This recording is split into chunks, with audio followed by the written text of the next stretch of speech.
Are you looking for a new church? Maybe you've heard some horror stories or people's experiences with spiritual abuse and you want to know how to spot it and how to avoid it. So here's a series on spiritual abuse red flags. Red flag number 1.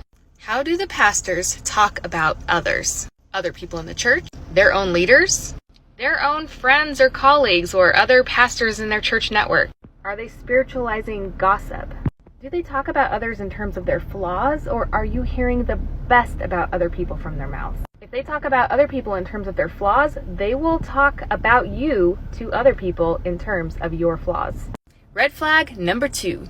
They talk to or about people, especially their leaders, in regard to their loyalty to them versus how those people hold them accountable.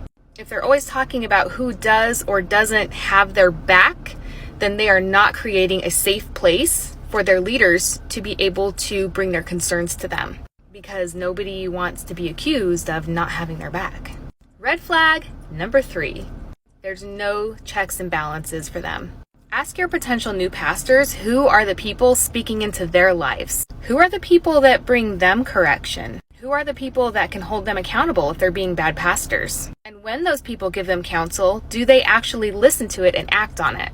Red flag number 4. Everybody who has left is talked about poorly. They're either talked about in terms of how their leaving has hurt the pastors personally, or they're talked about in the fact that their leaving means that they're walking away from the will of God, as if their church is the only place that they can walk out the will of God for their lives. And how sad it is that they're not choosing that. Major red flag. Red flag number 5.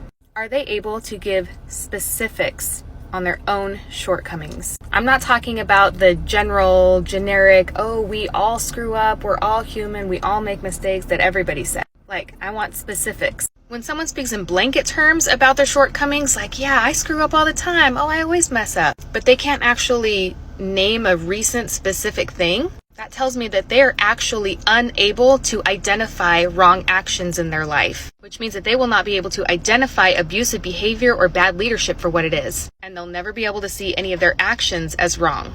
If they can't do that, red flag.